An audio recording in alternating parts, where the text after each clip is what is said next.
اعوذ باللہ من الشیطان الرجیم، بسم اللہ الرحمن الرحیم۔ السلام علیکم میرے معزز ناظرین، میں آپ کو اپنے یوٹیوب چینل اردو ادب اور ادب پر خوش آمدید کہتا ہوں۔ آج ہم اردو لیکچر کے امتحان کی تیاری کے لیے آپ کے لیے ہمیشہ کی طرح ماڈل پیپر کے طور پر 10 سوالات لے کر آئے ہیں، جن کو دیکھنے اور سننے کے بعد آپ کو اردو لیکچر کے امتحان کو پاس کرنے میں انشاءاللہ ضرور مدد ملے گی۔ ایک اردو ادب کا طالب علم ہونے کے ناطے میری آپ سے گزارش ہے کہ اگر کسی جگہ پر آپ کو ویڈیو میں کسی قسم کی غلطی نظر آئے تو کمنٹس باکس میں ضرور کمنٹس کر دیں، میں آپ کا بے حد شکر گزار ہوں گا، کیونکہ اس سے مجھے اپنی اصلاح کرنے میں مدد ملے گی۔ تو چلتے ہیں اپنے موضوع کی جانب۔ تو میرے معزز ناظرین، آج کی ویڈیو کا جو پہلا سوال ہے وہ سوال نمبر 52 ہے۔ پنج آہنگ کس کے مکاتیب کا مجموعہ ہے؟ سوال نمبر 52 دوبارہ سننا۔ پنج آہنگ کس کے مکاتیب کا مجموعہ ہے؟ Option A Mushfiq Khwaja, option B مولوی Abdul Haq, option C Mirza Ghalib, option D deputy Nazir Ahmad. تو سوال نمبر 52 کا جو درست جواب ہے وہ ہے آپشن سی مرزا غالب۔ تو چلتے ہیں سوال نمبر 53 کی جانب۔ ذکر میر کس کی خود نوشت ہے؟ سوال نمبر 53 دوبارہ سننا۔ ذکر میر کس کی خود نوشت ہے؟ آپشن اے میر انیس، آپشن بی میر درد، آپشن سی میر مادی حسین مجروح، آپشن ڈی میر تقی میر۔ تو سوال نمبر 53 کا جو درست جواب ہے وہ ہے option number D Mir Taqi Mir. تو چلتے ہیں سوال نمبر 54 کی جانب۔ خواجہ حسن نظامی کی تصنیف سہ پارہ دل سی پارہ دل کے مضامین کی بنیاد کی خاصیت کیا ہے؟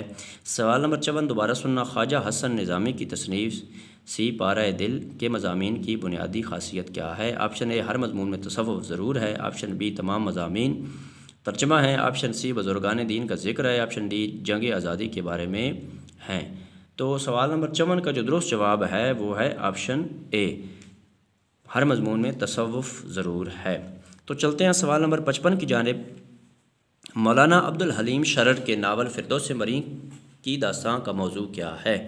سوال نمبر 55 دوبارہ سننا۔ مولانا عبدالحلیم شرر کے ناول فردوس مریں کی داستان کا موضوع کیا ہے؟ آپشن اے ہلاکو خان کی بربادی، آپشن بی داستان باغ ارم، آپشن سی عالم اسلام کا عروج، آپشن ڈی فرقہ باطنیہ کی تحریک۔ تو سوال نمبر 55 کا جو درست جواب ہے وہ ہے آپشن ڈی فرقہ باطنیہ کی تحریک۔ تو چلتے ہیں سوال نمبر 56 کی جانب۔ حفیظ جلندری کی تصنیف شاہ نامہ اسلام کون سی صنف شعر میں لکھی گئی ہے؟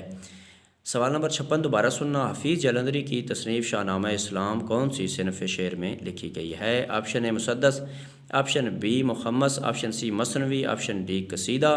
تو سوال نمبر 56 کا جو درست جواب ہے وہ ہے آپشن سی مثنوی۔ تو چلتے ہیں سوال نمبر 57 کی جانب۔ تو سوال نمبر 57 ہے، اردو میں تنقید کی اولین کتاب کس سے قرار دیا جاتا ہے؟ سوال نمبر 57 دوبارہ سننا۔ اردو میں تنقید کی اولین کتاب کس سے قرار دیا جاتا ہے؟ آپشن اے آب حیات، آپشن بی مقدمہ شعر و شاعری، آپشن سی نکات سخن، آپشن ڈی خم خانہ جاوید، خم خانہ جاوید۔ تو سوال نمبر 57 کا جو درست جواب ہے وہ ہے آپشن بی مقدمہ شعر و شاعری۔ تو چلتے ہیں سوال نمبر 58 کی جانب۔ فرہنگ آصفیہ کے مصنف کا نام بتائیے۔ سوال نمبر 58 دوبارہ سننا۔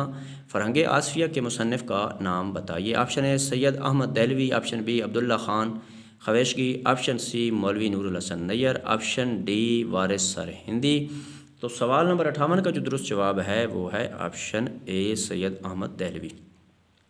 تو چلتے ہیں سوال نمبر 59 کی جانب۔ دکن میں اردو کے مصنف کون ہیں؟ سوال نمبر 59 دوبارہ سننا۔ دکن میں اردو کے مصنف کون ہیں؟ آپشن اے محی الدین قادری زور، آپشن بی نصیر الدین ہاشمی، آپشن سی مولوی عبدالحق، آپشن ڈی ابواللیث صدیقی۔ تو سوال نمبر 59 کا جو درست جواب ہے وہ ہے آپشن بی نصیر الدین ہاشمی۔ تو چلتے ہیں سوال نمبر 60 کی جانب۔ علامہ اقبال کے کس شعری مجموعے میں ان کا فارسی اور اردو کلام شامل ہے؟ سوال نمبر 60 اور اس ویڈیو کے اعتبار سے آخری سوال کہ علامہ اقبال کے کس شعری مجموعے میں ان کا فارسی اور اردو کلام شامل ہے؟ آپشن اے اسرار خودی، آپشن بی بال جبریل، آپشن سی زبور عجم، آپشن ڈی ارمغان حجاز۔ تو سوال نمبر 60 کا جو درست جواب ہے وہ ہے آپشن ڈی ارمغان حجاز۔ تو میرے معزز ناظرین، اگر آپ کو اردو ادب کے حوالے سے میری یہ ادنیٰ سی کاوش پسند آئی ہے تو میری ایک طالب علم ہونے کے ناطے آپ سے گزارش ہے کہ میرے چینل اردو ادب اور ادب کو ضرور سبسکرائب کر دیں، گھنٹی کو دبا دیں اور لائک بھی کر دیں، اس سے میری بہت زیادہ حوصلہ افزائی ہوتی ہے۔ اللہ آپ کو اپنے پیاروں کے صدقہ میں اپنی حفظ و امان میں رکھے اور زندگی کے ہر امتحان میں کامیاب کرے، آمین۔ والسلام۔